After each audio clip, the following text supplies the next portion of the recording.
최고의 남극 탐험가로 일컬어지는 어니스트 셰클턴이 함께 남극으로 갈 동료를 뽑기 위해 신문에 광고를 냈다. 위험한 여행에 함께할 사람을 찾습니다. 급료는 적고 뼈가 으스러지도록 추울 것이며 오랫동안 칠흑 같은 어둠 속에 있어야 합니다. 항상 위험이 도사리고 있으며 무사히 돌아오리란 보장도 없습니다. 성공할 경우 대가는 명예와 인정뿐입니다. 이런 협박문에 가까운 광고를 보고 도전할 사람이 있을까 싶은데 무려 5,000명이나 신청했다고 한다. 또한 알려진 바와 같이 어니스트 셰클턴의 남극 탐험선 이름은 인듀어런스, 인내다. 오직 인내를 통해서만 이룰 수 있는 곳을 향하기 때문이다. 그런데 기껏해야 명예와 인정밖에 주어지지 않을 혹은 그마저도 확실하지 않은 일에 수많은 사람들이 도전하려 했던 이유는 무엇일까? 순수한 열정을 발휘하는 일에는 때론 돈도 명예도 그리 중요하지 않습니다. 책 읽는 다락방의 제이입니다. 누군가를 위로하기 위해선 먼저 집중해서 들어야 합니다. 그러면서 상대방의 감정 온도에 나를 맞춥니다. 무슨 말이라도 해줘야겠다 싶어 얘기를 들으면서 동시에 다른 생각을 할 필요도 없습니다. 어쩌면 상대방이 듣고 싶은 말은 따로 있을 수도 있어요. 그래, 그럴 수 있지. 너만 그런 게 아니야. 나도 그래. 괜찮아. 내가 있잖아. 혼자 그렇게 아파하지 마. 진심 어린 이런 단순한 말들이 그런 말들이 아닐까 싶네요.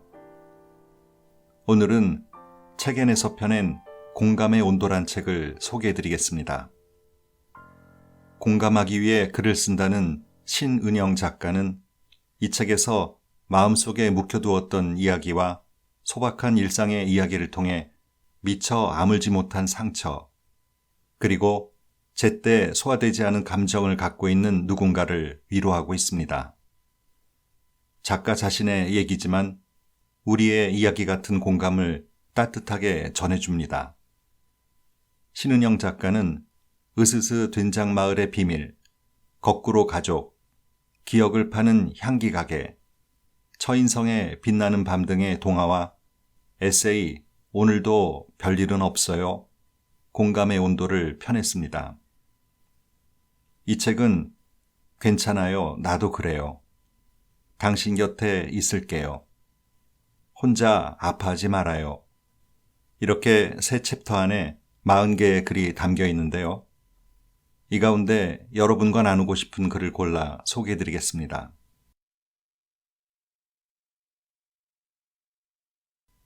좋을지 나쁠지 누가 알겠나.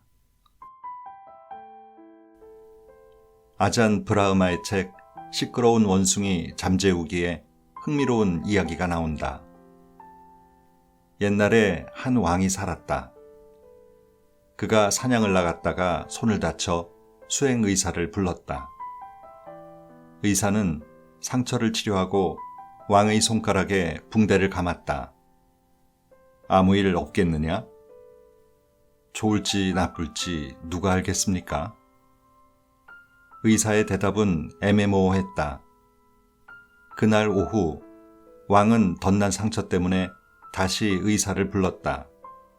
그리고 이번에도 같은 질문을 했다. 확실히 괜찮겠는가? 좋을지 나쁠지 누가 알겠습니까? 시간이 갈수록 왕의 불안은 높아져 갔다. 그러다 며칠 후 왕의 상처가 심하게 골마 손가락을 아예 절단하게 되었다. 격분한 왕이 의사를 즉시 감옥에 가두어 버렸다. 감옥에 갇히니 기분이 어떤가? 감옥에 갇힌 게 좋을지 나쁠지 누가 알겠습니까? 의사의 대답은 이번에도 똑같았다. 몇 주 후 손가락 상처가 아문 왕이 또다시 사냥을 나갔다. 한참 동물을 쫓아가던 왕은 길을 잃었고 급기야 토인들에게 잡히고 말았다. 게다가 하필이면 토인들의 축제날이어서 왕을 제물로 바치기로 했다. 나무에 묶여 죽을 시간만 기다리던 왕은 두려움에 벌벌 떨었다. 잠시 후 드디어 무당이 칼을 들어 올렸다. 그런데 깜짝 놀란 무당이 멈췄다. 이 사람은 손가락이 9개밖에 없다. 제물로 쓰기엔 불경스럽다. 풀어줘라.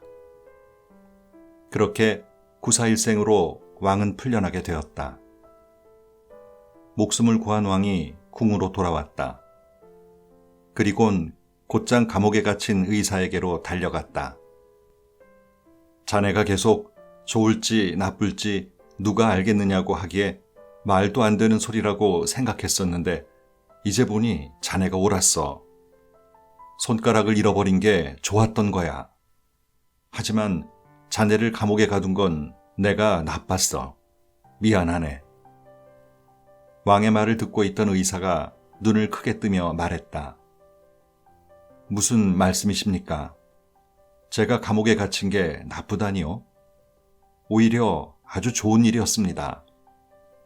만약 그렇지 않았다면 저는 폐하의 사냥에 따라 나섰을 것이고 제가 토인들에게 잡혔다면 제물이 되어 목숨을 잃었을 겁니다. 저는 10손가락이 다 있으니까요. 내가 필리핀 하숙집에 머물 당시 한 번은 꽤 어린 룸메이트와 지내게 되었다. 대학 진학 대신 어학연수를 왔다는 그녀는 앳된 얼굴에 피부가 희고 매끈했다.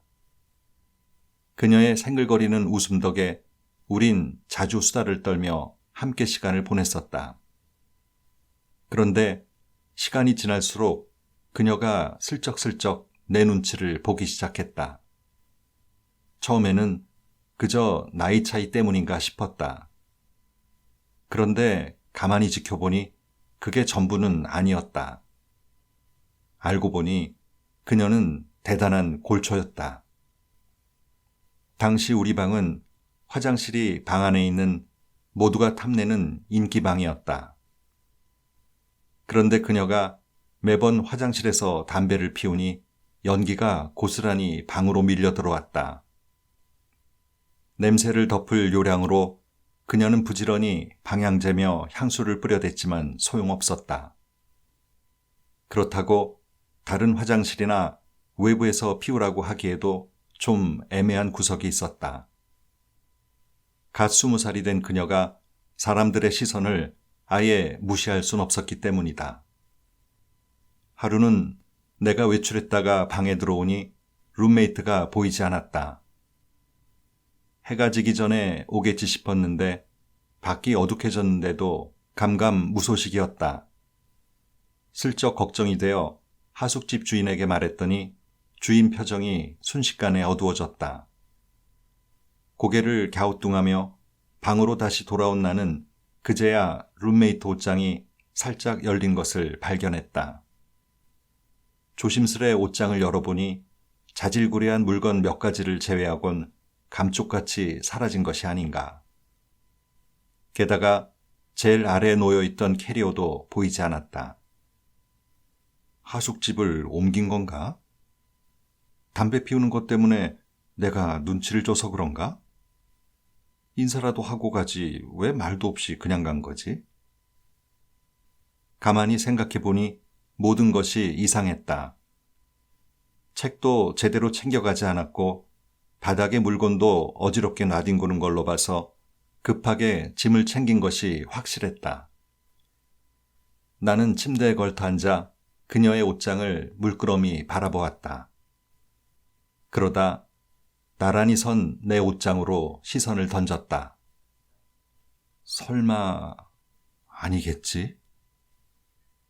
갑자기 등골이 서늘해지는 불쾌한 기운이 날 에워쌌다. 허겁지겁 내 옷장을 열었다. 다행히 특별히 사라진 건 없었다. 다음 순간 쌓인 옷 아래로 내가 거칠게 손을 찔러 넣었다.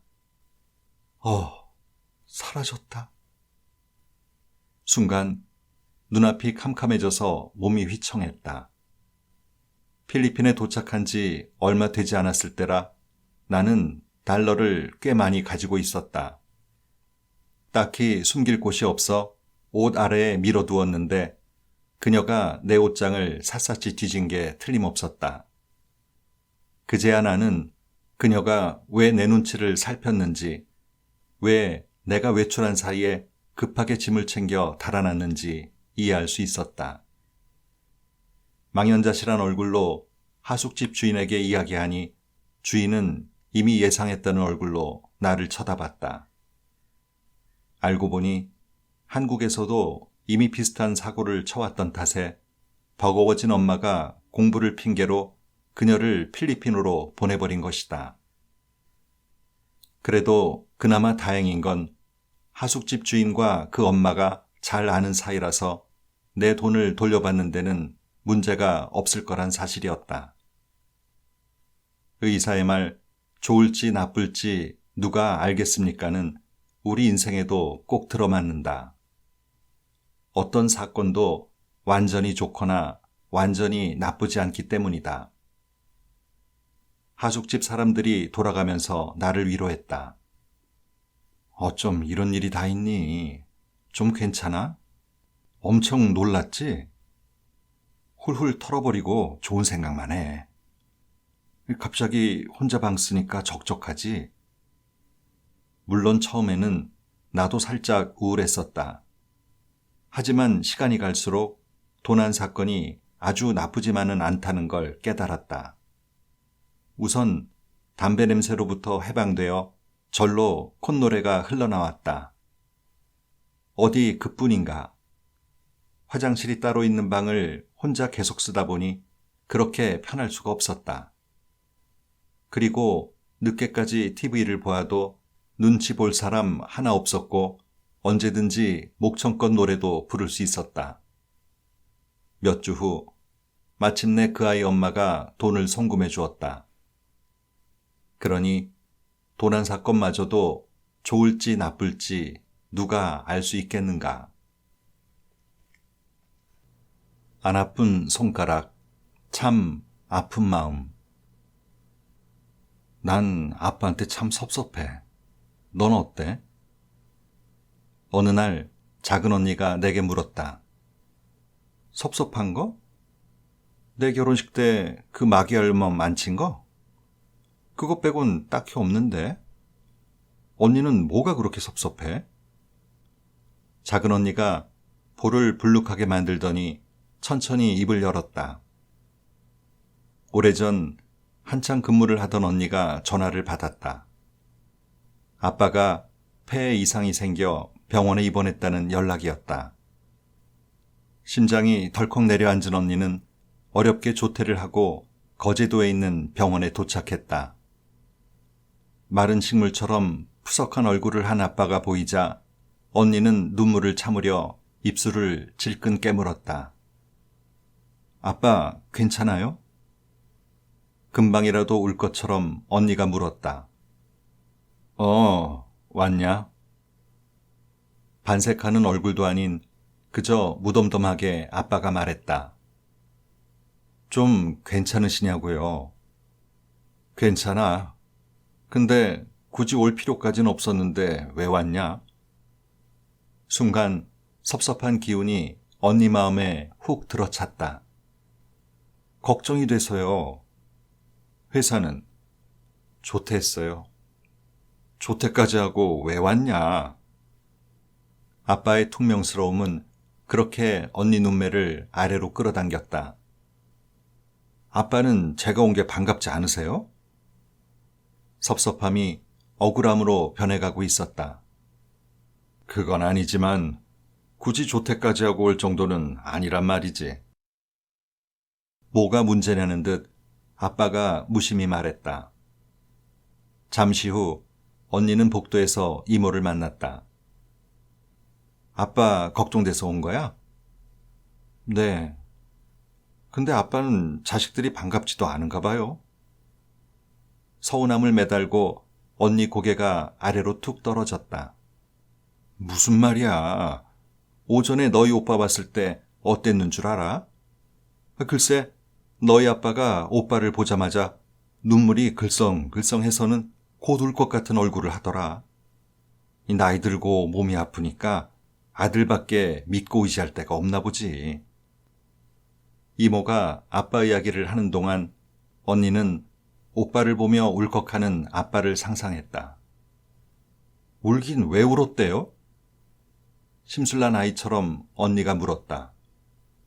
너희 아빠가 오빠한테 유독 정이 많잖니? 그렇죠. 그건 저도 알아요.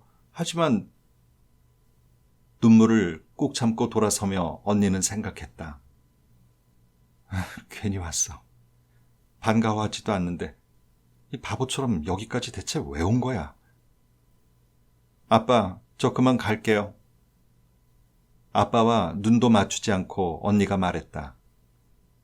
그래, 조심해서 가. 그렇게 채 30분도 머물지 않고 언니는 부산으로 돌아갔다. 아빠도 참, 오빠만 자식이야?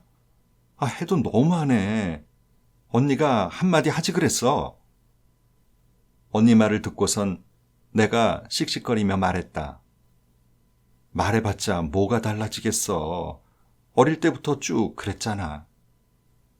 한숨을 매단 언니 말이 왠지 좀 아프게 들렸다. 그냥 언니가 이해해. 아빠가 어디 살갑게 말하는 거 본 적이나 있어? 그건 그런데 문득 그런 생각이 들더라고. 정말 안 아픈 손가락이 있는 걸까 하는 생각 말이야. 어릴 때부터 쭉 그랬잖아. 언니는 첫째라서, 오빠는 아들이라서, 넌 막내라서. 다들 이름이 있는 손가락 같은데 나만 아닌 것 같았어. 난 그냥 손가락 아니면 안 아픈 손가락 둘 중 하나인가 봐. 언니 얼굴이 텅 빈 듯 허전해졌다. 그렇게 생각하지 마. 세상에 안 아픈 손가락이 어딨어. 안 그래? 나 아주 어릴 때 아빠가 했던 그 한마디가 아직도 잊히질 않아. 언니가 창밖으로 시선을 던지며 말했다. 무슨 말? 하루는 아빠가 친척들과 몇 시간 동안 고스톱을 쳤다. 우리는 중간중간 구경을 하다가 지루해져서 밖에 나가곤 했다. 한참 만에 고스톱을 다친 아빠가 작은 언니를 불렀다. 이 담요 좀 개서 올려놔라. 고스톱에 쓰였던 군용 담요를 정리하라는 뜻이었다. 언니는 나름 반듯하게 개려고 낑낑거리기 시작했다. 이리저리 자리를 옮기며 담요와 씨름을 할 때 거실에 있던 아빠가 불쑥 들어왔다. 넌 이것도 제대로 못하냐? 그 말과 함께 언니 손에서 담요를 휙 뺏어가 버렸다. 그리곤 대충 말아 어딘가에 푹 찔러놓고 아무 말 없이 혼자 나가버렸다. 칭찬을 기대하며 애써 담요를 개던 언니는 멍하니 그 자리에 서 있었다. 그리고 아빠가 남긴 그 한마디를 곱씹고 또 곱씹었다. 그러는 동안 그 말은 언니 마음에 선명하게 상처로 남아버렸다. 넌 이것도 제대로 못하냐? 정말 아빠가 그렇게 말했어? 내가 어이없다는 표정으로 물었다. 언니 고개가 위아래로 움직였다. 하여튼 아빠는 말을 왜 그렇게 한대? 그냥 흘려버려. 상처 준 사람은 기억도 못할 거야. 그래. 근데 그 말이 참 아프더라. 쓸쓸한 얼굴로 언니가 말했다. 계속 마음에 남으면 언제 한번 아빠한테 말해. 그때 참 서운했다고. 그렇게라도 표현하고 털어버리면 좀 낫겠지. 그게 무슨 소용이 있겠어. 그냥 나 스스로 털어버리고 말아야지. 벌떡 일어나 주방으로 향하는 언니 뒷모습이 내 눈에 콕 박혔다. 그 옛날 담요를 반듯하게 개려다 아빠에게 아픈 말만 들은 아이도 저렇게 어깨가 가라앉았겠지. 언니 마음에 새겨진 말, 넌 이것도 제대로 못하냐 라는 아픔이 지금이라도 먼지처럼 훌훌 날아가 버리면 참 좋겠다. 햇살이 눈부신 날. 창문을 열자 가을 햇살이 눈부시게 쏟아졌다. 광합성을 하듯 나는 가만히 서서 햇살 샤워를 즐겼다. 몸 구석구석으로 햇살 줄기들이 신나게 뻗어나갔다. 하지만 이상하게 햇살이 닿지 않는 곳이 있었다. 뱅글뱅글 춤을 추듯 몸을 돌려보아도 그곳의 서늘한 온도는 그대로였다. 나는 주섬주섬 책을 챙겨 집을 나섰다. 도서관으로 향하는 길. 햇볕이 머리 위를 쪼아댔다. 춥지도 덥지도 않은 적당함이 가만히 속삭였다. 아, 가을이다. 살짝 더워졌나 싶으면 어느새 바람이 휙 불어와 열기를 싣고 지나갔다. 나무들은 원래 절이 푸르렀나 싶게 싱싱해 보였고 사람들의 얼굴에는 여유가 넘쳤다. 그때 햇볕에 몸을 내맡겼는데도 여전히 서늘한 그곳이 떠올랐다. 창문을 열어둔 듯 착잡한 기운이 자꾸만 들어찼다. 이렇게 눈부신 날, 왜 마음에는 햇살 한 줄기 닿지 못하는 걸까? 어쩌면 햇살이 지나치게 눈부신 게 문제인지도 몰랐다. 한쪽이 너무 밝아서 다른 쪽의 어둠이 도드라진 것은 아닐까? 그때 문득 김난도 교수의 에피소드가 떠올랐다.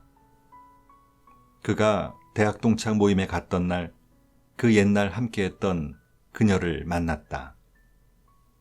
서로 호감을 가지고 만났던 탓에 묘한 기분이 그를 들뜨게 했다. 모임의 말미에 서로 대화할 기회가 생겼고 선을 넘지 않는 깔끔한 대화가 이어졌다. 그러다 그녀가 물었다. 행복하세요?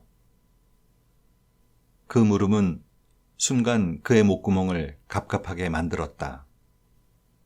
집으로 돌아오며 그는 그녀의 말을 되뇌었다. 나는 행복한가? 주변을 둘러보면 나 빼놓고 다 행복해 보인다. 특히 SNS 세상에서는 더욱 그렇다.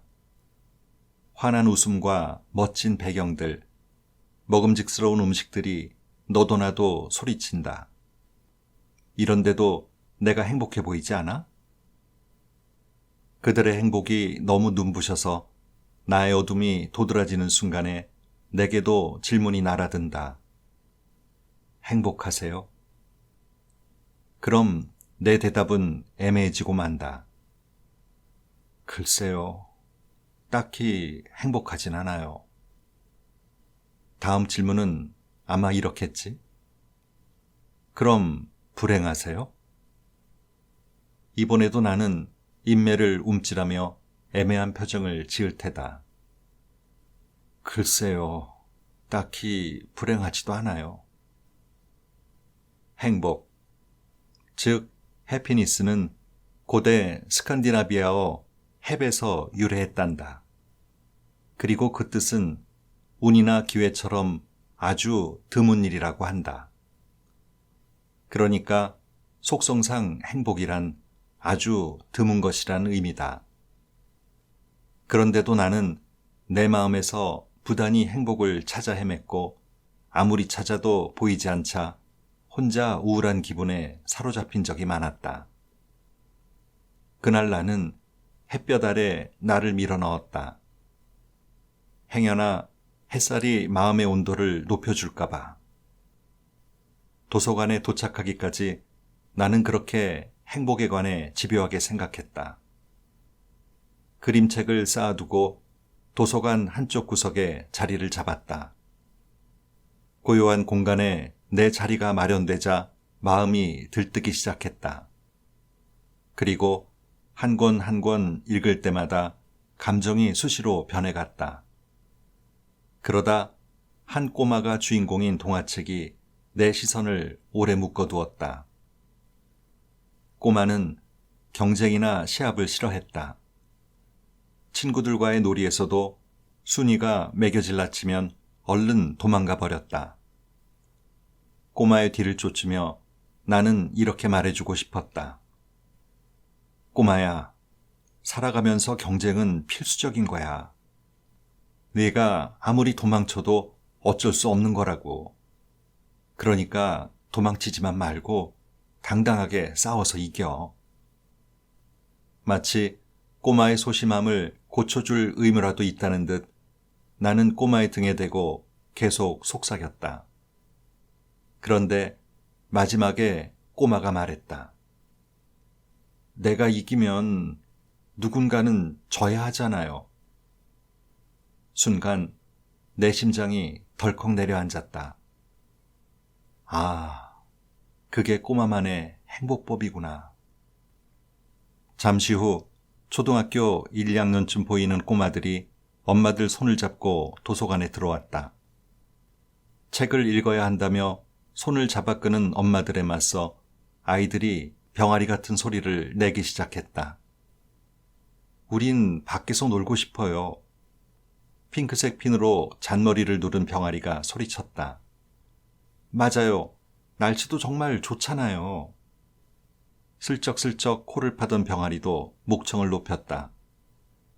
일단 책을 읽고 나서 놀아야지. 그래, 조금 있다가 놀자. 부드러운 목소리로 엄마들이 말했다. 순간 병아리들 눈썹에 힘이 들어갔다. 책은 나중에 읽으면 되잖아요. 조금만 놀게요. 우리 술래잡기 하기로 했어요. 병아리들의 반격이 심상치 않자 엄마들은 할 수 없이 병아리들 꽁무니를 쫓았다. 까르르 터져나오는 병아리 웃음소리가 내 마음에 밀려 들어왔다. 그리고 나는 슬쩍 행복해졌다. 도서관을 나서는 길, 서늘했던 내 마음은 도서관 귀퉁이에 툭 던져두었다. 여전히 햇살은 눈부시게 쏟아졌고 한껏 데워진 내 마음도 햇살만큼이나 따뜻해졌다. 행복하세요? 또다시 날아든 질문에 나는 애매한 표정을 거두고 분명하게 대답했다. 드물게 찾아오는 행복이니 발견할 때마다 온전히 누려볼 생각이에요. 지금 행복하냐고요? 햇살이 이렇게 눈부신데 행복하지 않을 이유가 뭐겠어요?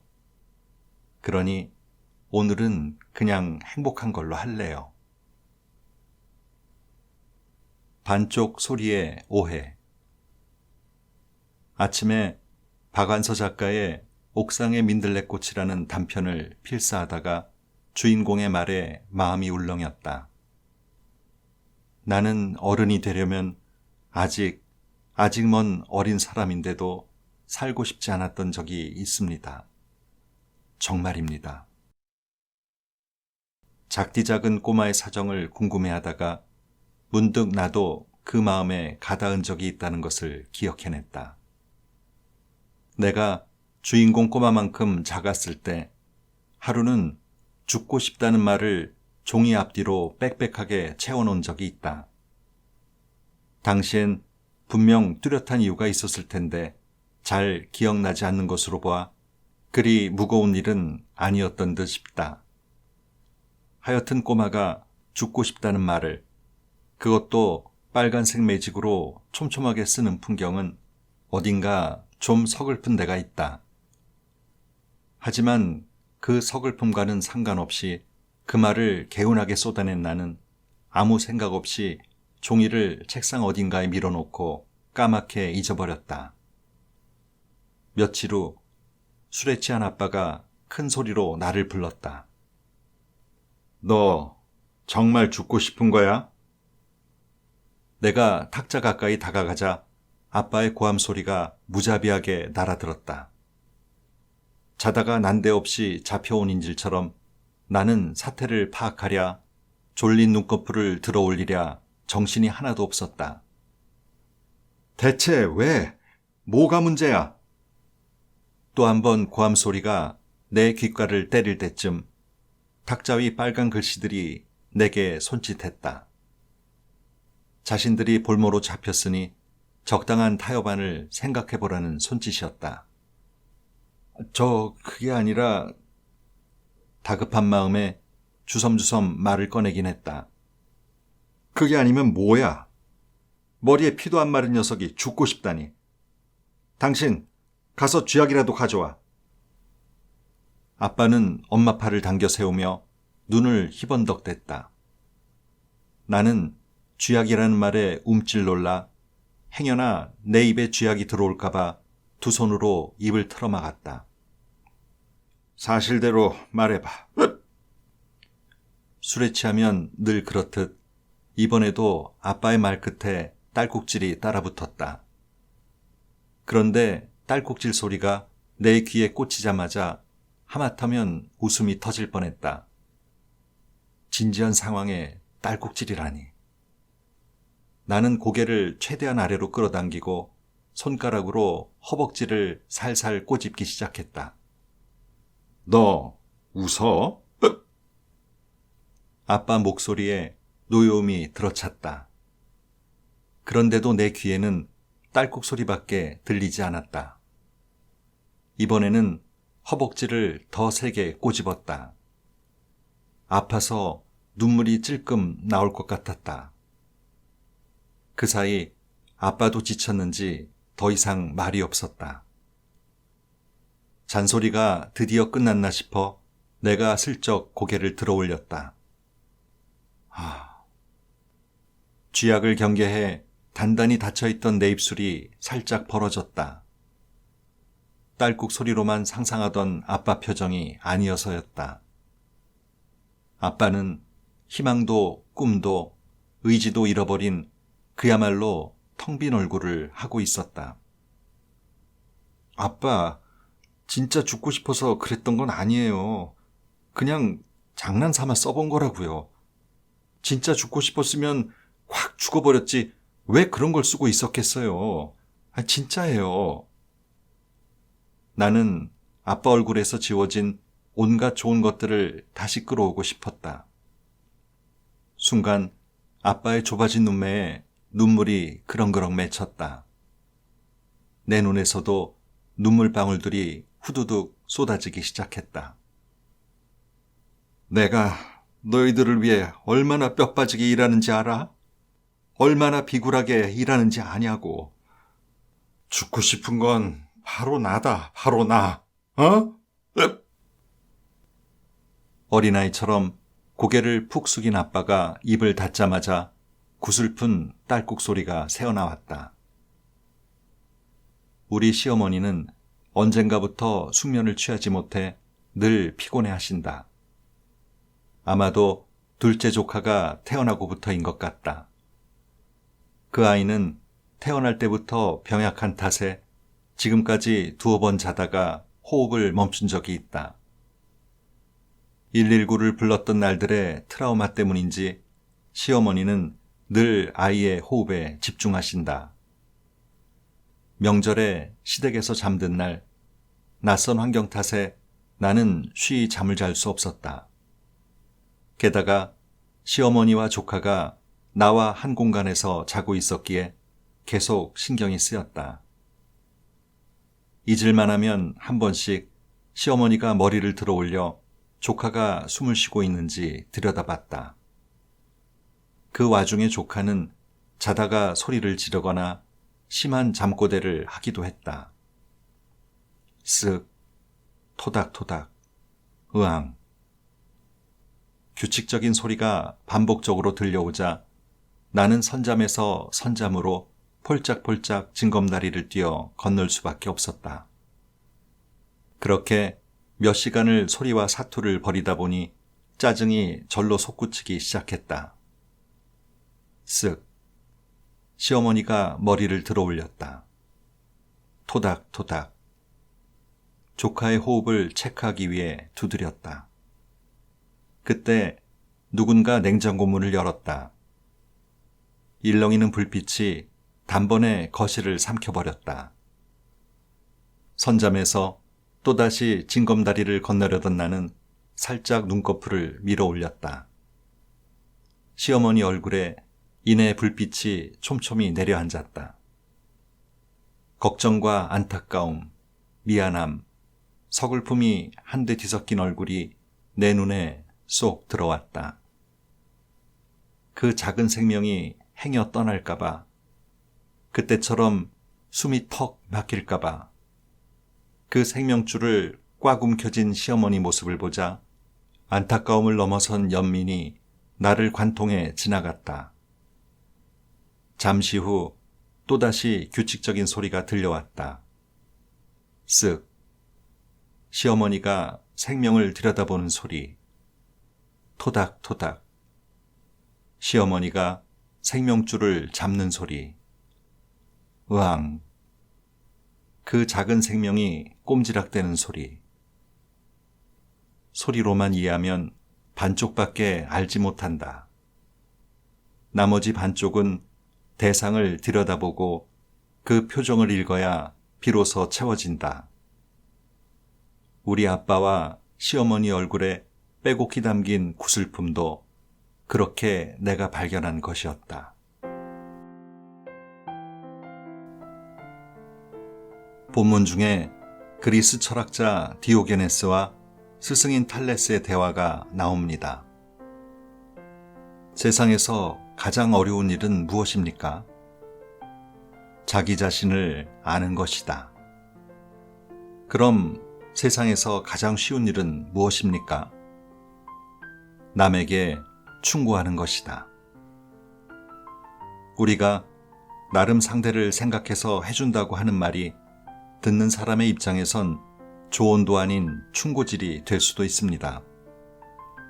너나 잘하세요 하는 상대의 말은 잘 들리지 않죠. 오늘도 좋은 하루 보내세요.